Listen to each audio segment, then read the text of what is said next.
Welcome back to my channel. I am फ्रदा और जो बुक मैं यूज़ कर रही हूँ वो इंटरमीडिएट पार्ट 1 की है, साइकोलॉजी की, and written by Rakhshanda Shehnaaz.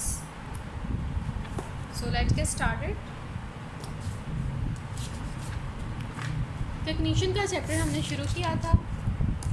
आज हमने टॉपिक करना है strategies of problem solving. The plan that can be practically apply to solve a problem is called a strategy. वो कहते हैं कि एक ऐसा प्लान जो कि आप बनाते हैं प्रॉब्लम को सॉल्व करने के लिए, उसको हम स्ट्रेटजी कहते हैं। इन अदर वर्ड्स, दूसरे अल्फाज में strategy is a procedure. Strategy basically एक प्रोसीजर का नाम है in which possible solution are systematically tested. उसके अंदर क्या होता है कि आप अपना सोल्यूशन फाइंड करने के लिए प्रोसीजर को टेस्ट करते हैं कि क्या ये सही है, क्या ये एक्सेप्टेबल है हमारे सोल्यूशन के लिए। The solution of problem involve their identification and understanding. और सोल्यूशन ऑफ प्रॉब्लम में उसकी जो आपकी प्रॉब्लम है उसकी आइडेंटिफिकेशन, यानी कि वो क्या प्रॉब्लम है, और उसकी अंडरस्टैंडिंग और उसको समझना लाजमी है। For which the command of the following stages is necessary, जिसके अंदर आपको इन 3 चीज़ों का लाजमी जानना चाहिए, या लाजमी जानना ज़रूरी है, या लाजमी होना ज़रूरी है। Problem presentation, understanding and organization. अभी तक हमने ये पढ़ा है कि आप जो प्लान बनाते हैं प्रॉब्लम को सॉल्व करने के लिए, उसको स्ट्रेटजी कहते हैं। दूसरे अल्फाज में आए तो स्ट्रेटजी उस प्रोसीजर को कहते हैं जो कि आप यूज़ करते हैं अपनी प्रॉब्लम को सॉल्व करने के लिए। फिर आगे वो कह रहे हैं कि प्रॉब्लम को सॉल्व करने के लिए आपको प्रॉब्लम की आइडेंटिफिकेशन, यानी कि पहले उसको पहचाना और उसकी अंडरस्टैंडिंग ज़रूरी है। और उसके अंदर उन्होंने 3 स्टेजेस बताई हैं जिसके ज़रिए आप अपने सोल्यूशन तक पहुँच सकते हैं।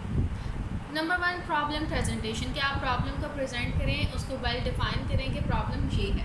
अंडरस्टैंडिंग, फिर उसके बाद प्रॉब्लम को समझना। फिर उसके बाद है ऑर्गेनाइजेशन, यानी कि ऑर्गेनाइज करना उसको। Psychologist believe that problem solving entails accurate presentation of our problem. Psychologist का मानना है कि अगर आप सोल्यूशन की तरफ जाना चाहते हैं तो ज़रूरी है कि आप पहले प्रॉब्लम को अच्छी तरह प्रेजेंट करें। And problem presentation is proceeded by an understanding of it. और प्रॉब्लम की प्रेजेंटेशन तभी अच्छी हो सकती है जब आप उसको अच्छी तरह समझ जाएँ। अब problem can be presented in 2 ways. एक प्रॉब्लम को आप 2 वेज में समझा सकते हैं। एक है वेल डिफाइंड प्रॉब्लम, कि जी आपने बहुत अच्छा समझाया, प्रॉब्लम समझ आ गई, मसला है, अब इसका सोल्यूशन निकाल। दूसरा है इल डिफाइंड प्रॉब्लम, यानी कि आप पहले मसला जो है उसको सही तरह समझा ही नहीं पाए कि ये मसला है, तो सोल्यूशन कहाँ से निकलेगा। The way a problem is presented changes it's nature. आप जिस तरह प्रॉब्लम को प्रेजेंट करते हैं वो उसकी नेचर को तब्दील कर देता है। For example, the car has developed a fault, so how can we reach college. Example उन्हें दिया है कि कार जो है वो उसके अंदर कोई ख़राबी आ गई है, तो अब आप कॉलेज किस तरह जाएंगे। What will be the average of the total marks obtained by second year student. Second year student जो हैं उनकी एवरेज क्या है टोटल मार्क्स की। How can one get Quaid-e-Azam merit scholarship, और किस तरह एक बंदा जो है वो कायद-ए-आज़म मेरिट स्कॉलरशिप जो है उसको हासिल कर सकता है। The initial and goal state become clear in such problem and consequently it also becomes clear how the problem is to be solved. इसके अंदर क्या है कि आपके सामने प्रॉब्लम को वेल डिफाइन कर दिया गया है, तो आप उसको समझ के ईजीली सोल्यूशन निकाल सकते हैं। It has been often observed that even simple problems are defined in an imprecise way. Sometimes we do not even know how to approach a problem and where to begin or effort to solve it. वो कैसे बाज़ औक़ात इस तरह होता है कि इतनी सिंपल सी प्रॉब्लम होती है लेकिन हम उसको अच्छी तरह डिफ़ाइन नहीं कर पाते, जिसकी वजह से हम उसके सोल्यूशन तक नहीं पहुंच पाते। We face difficulty in defining problem precisely, और हमें प्रॉब्लम को डिफ़ाइन करने में भी डिफ़िकल्टी पेश आती है। फॉर एग्ज़ाम्पल, आप एक छोटा बच्चा लें, उसको प्रॉब्लम है कि प्रॉब्लम ये है कि उसको प्यास लगी, फिर उसने पानी पीना है, तो वो हम बड़ों की तरह उठ के पानी नहीं पी सकता। तो उसके लिए मसला है कि उसने पानी पीना, और वो किस तरह उसको कहेगा। पहले वो प्रॉब्लम को समझेगा कि प्रॉब्लम है, और फिर उसको वो स्ट्रेटजी, यानी कि वो इशारा दे के, मम कह के अपनी सोल्यूशन तक पहुँचेगा।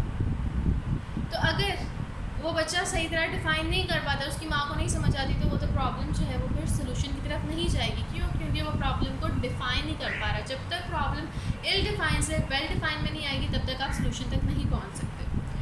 Once the problem has been determined or identified, it is necessary to present or understand it so that the initial and goal states may be ascertained.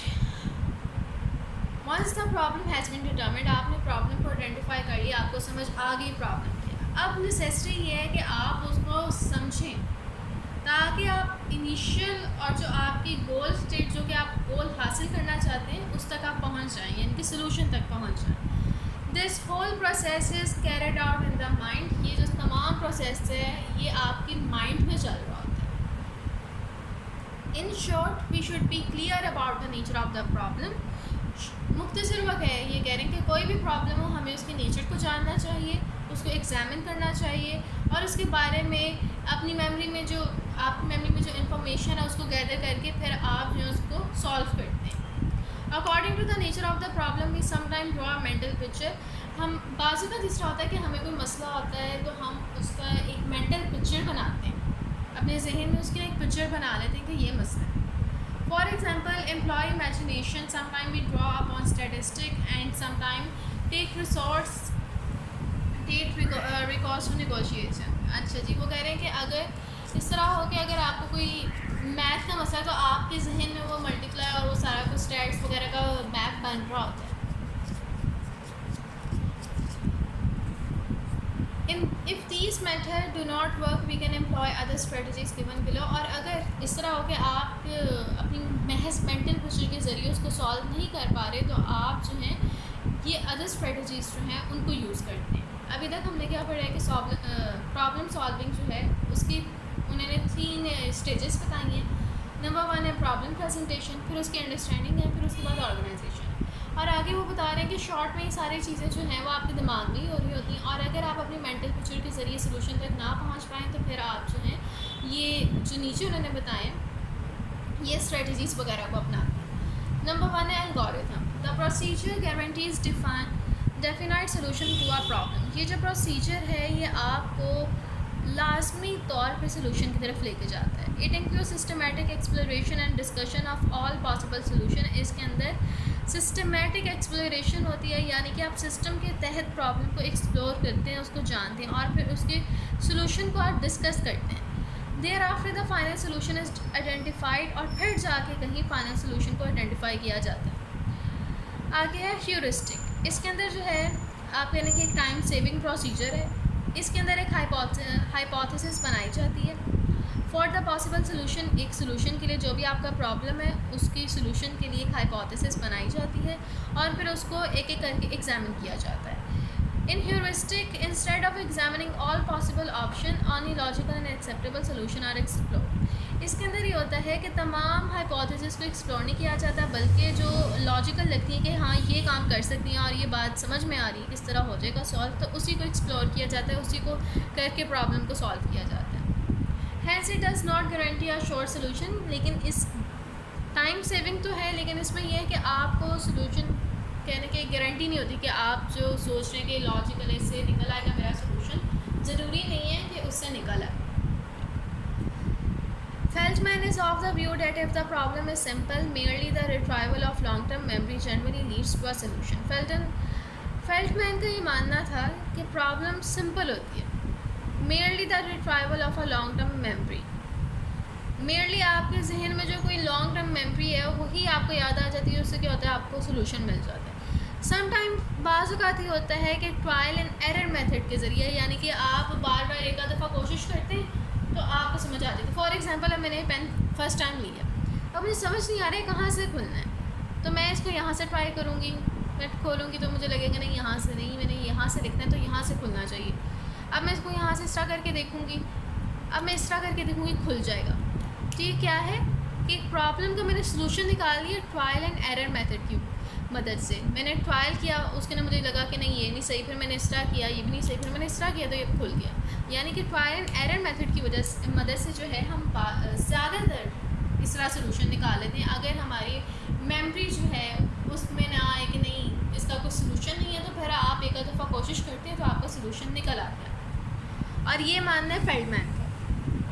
However, this procedure does not work in the solution of all problem. लेकिन ये जो procedure है ये हर दफ़ा काम नहीं करता. Working backward, this procedure is use to solve mathematical problem. ये प्रोसीजर जो है मैथमेटिकल प्रॉब्लम को सॉल्व करने के लिए यूज़ किया जाता है. Sub goal with reference to the final goal are set in it and every sub goal is further divided into more sub goal. इसके अंदर जो होता है, जो आपका गोल है उसको सब गोल में डिवाइड किया जाता है. फिर आगे जो आपने सब गोल्स बनाए हैं उनको मज़ीद सब गोल्स में डिवाइड किया जाता है और इसको मैथ में यूज़ किया जाता है. नंबर 1 है एल्गोरिथम. इसके अंदर क्या होता है, तमाम सोल्यूशन जो हैं उनको सामने रखा जाता है और फिर फाइनल सोल्यूशन को आइडेंटिफाई किया जाता है. ह्यूरिस्टिक जो है इसके अंदर ये होता है कि हाइपोथेसिस बनाई जाती है और उसके अंदर जो लॉजिकल होती है उसे करके आंसर निकाल लिया जाता है. और इसी के अंदर उन्होंने यही बताया हुआ कि फेल्डमैन का ये मानना था कि प्रॉब्लम को सॉल्व करना सिंपल है. ज़्यादातर इस तरह होता है कि आपकी जो मेमोरी उसके अंदर आ जाता है कि ये इस तरह कर लेंगे तो हो जाएगा. लेकिन बाज़ औक़ात आप ट्रायल एंड एरर मेथड की मदद से अपनी प्रॉब्लम को सॉल्व कर लेते हैं. आगे है वर्किंग बैकवर्ड. ये मैथ में यूज़ किया जाता है. इसके अंदर ये होता है कि आपने जो गोल अचीव करना होता है आप उसको सब गोल में डिवाइड करते हैं और जो सब गोल होता है उसको मज़ीद सब गोल्स में डिवाइड करते हैं और उस तरह आप सोल्यूशन निकालते हैं. आगे है brainstorming. It means unhindered expression of the thought coming to the mind. इसका मतलब ये है कि आपके जहन में जो भी एक्सप्रेशन आ रहा है, जो भी बात चल रही है, When a problem arises, जब कोई प्रॉब्लम आती है, the individual explore different options to solve it. Individual different options को चूज़ करता है उसको सॉल्व करने के लिए. Some of these options are logical. कुछ इसके अंदर लॉजिकल होती हैं, कुछ illogical होती हैं. Some are practicable, कुछ practicable होती हैं यानी कि आप अप्लाई कर सकते हैं. Some are impracticable, जिनको आप अप्लाई नहीं कर सकते.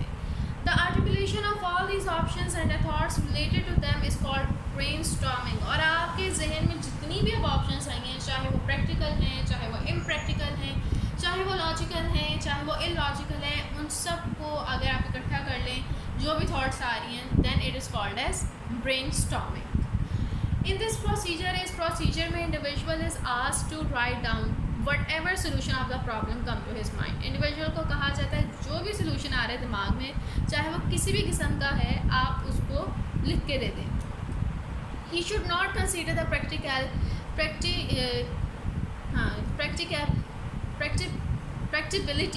practicability of the thoughts at that time.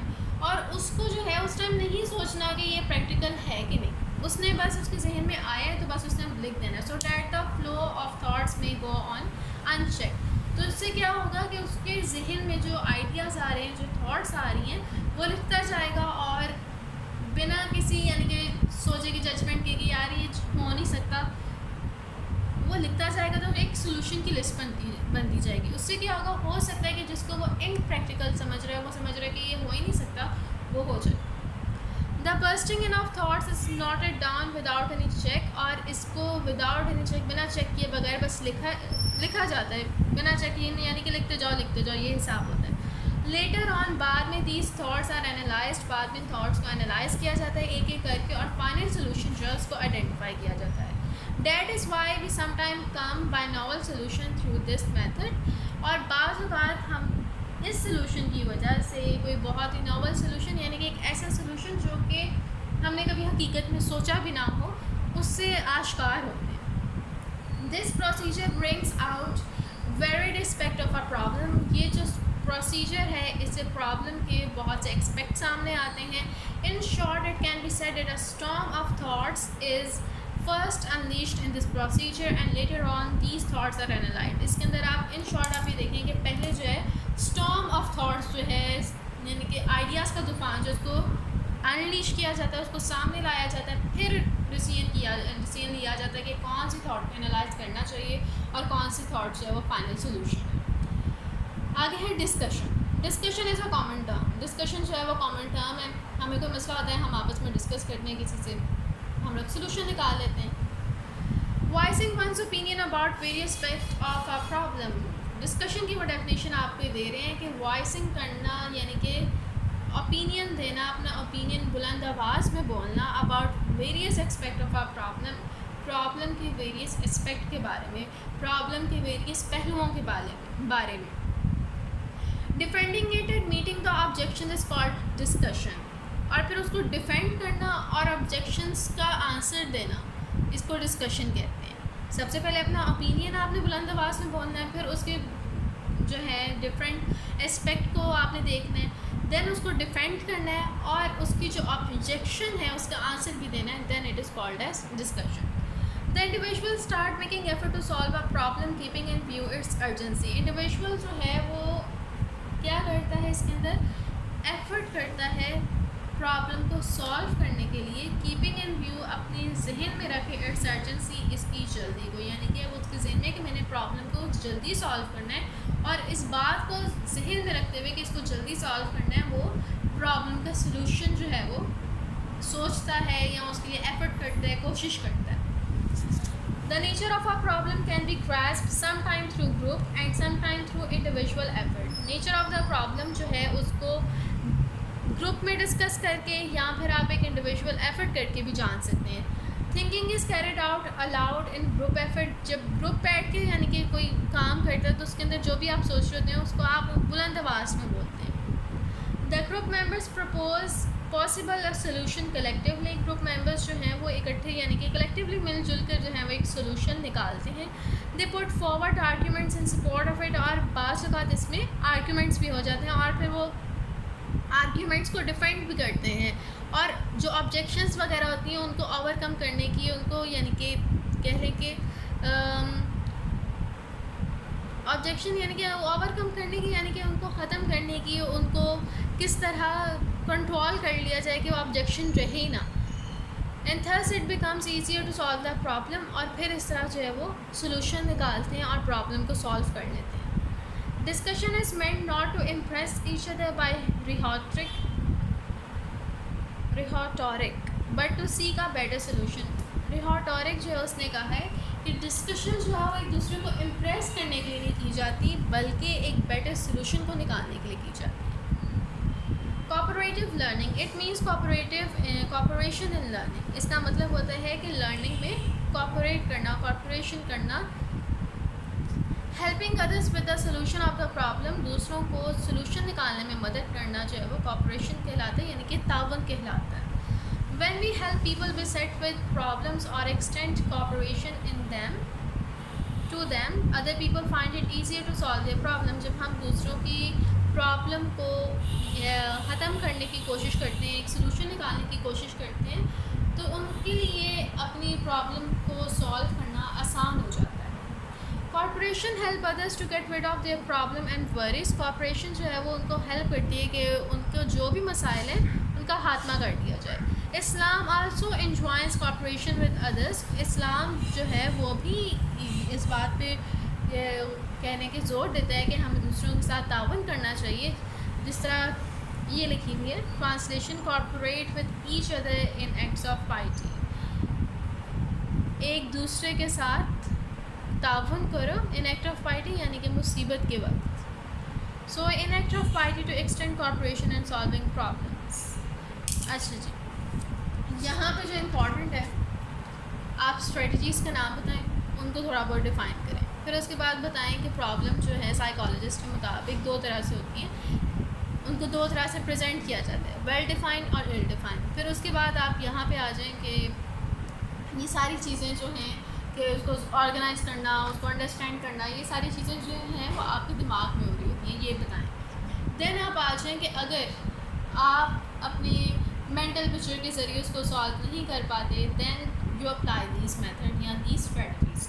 फिर उनको थोड़ा फुल नहीं, यानी कि थोड़ा थोड़ा बयान करें। एल्गोरिथम क्या है बताएं, ह्यूरिस्टिक के बारे में थोड़ा सा बताएं, वर्किंग बैकवर्ड में बताएं कि मैथ में यूज़ होता है और ये जो है गोल्स को सब गोल में और सब गोल को आगे फिर सब गोल्स में मज़ीद डिवाइड किया जाता है।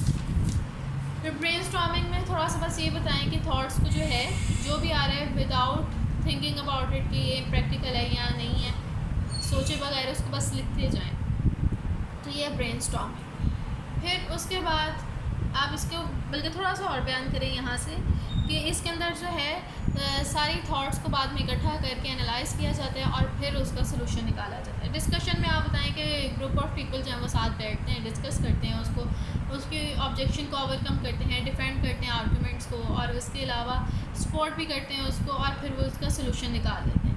फिर उसके बाद कोऑपरेटिव लर्निंग में आ जाए, यानी कि एक दूसरे के साथ ताउन करके लर्निंग में, कि अगर आपको कोई बात बताए तो आप उसको बता दें कि इस हो सकता है तुम्हें इससे कोई फ़ायदा हो जाए, यानी कि कॉर्पोरेट करना एक दूसरे के साथ। और अगर आप उसके कॉर्पोरेट करेंगे तो जिसका मसला है उसको अपनी प्रॉब्लम सॉल्व करने में आसानी हो जाएगी। इसका नंबर सी है। ये मेथड अप्लाई किए जाते हैं जब आपकी मेंटल इमेज जो है, जो आपके दिमाग में सारा कुछ चल रहा है, उसके ज़रिए आप अपनी प्रॉब्लम को सॉल्व ना कर पाएँ। फॉर एग्जांपल आप ये लें कि आप जो हैं, आपको प्रॉब्लम थी कि आपको साइकोलॉजी का समझ नहीं आ रहा था चैप्टर, तो आपने क्या किया, उसको एक दफ़ा रीड किया, आपने अपने जहन में उसको समझने की कोशिश की, आपने मेंटल पिक्चर्स वगैरह बनाई, आपको समझ आ गया, प्रॉब्लम सॉल्व। अगर आपको समझ नहीं आया तो आपने क्या किया, इनमें से मेथड्स वगैरह जो आप मेथड्स हैं कि जी आप एल्गोरिथम है, ह्यूरिस्टिक है, वर्किंग बैकवर्ड है, यानी कि आप कोई ना कोई इनमें डिस्कशन, यानी कि किसी से डिस्कस करके, कॉर्पोरेटिव लर्निंग यानी कि कोई आपकी फ्रेंड है उससे आपने कह दिया कि मुझे हेल्प कर दो, या आपने ब्रेनस्टॉर्मिंग में कि मैं ये कर सकती हूँ, इस तरह करके मुझे समझ आ जाएगा, आपने इनमें से कोई मेथड अपना के अपनी प्रॉब्लम को सॉल्व कर दिया। लेकिन ये तमाम के तमाम मेथड्स आपने तब अपनाए जब आपकी जो मेंटल इमेज का जब आपने देख लिया कि मैं खुद नहीं कर सकती, फिर आपने जो है इन स्ट्रेटजीज़ को अपनाया। तो यही बात आपने लाजमी इसके अंदर लिखनी है कि जब आपकी जो मेंटल एक इमेजिनेशन जो आपकी चल रही है, मेंटल पिक्चर जो है, अगर उसके ज़रिए आप सॉल्व नहीं कर पाते तो फिर आप ये मेथड्स को अपनाते हैं, otherwise problem is solve their. So I hope guys कि आप लोगों को ये वाला टॉपिक समझ आया होगा, और अगर आप लोगों ने कोई और टॉपिक समझना है सो आप कमेंट्स में लिख दें। आई विल इंशाल्लाह upload it video soon then. So like, share and subscribe my channel. See you in another video. Allah Hafiz.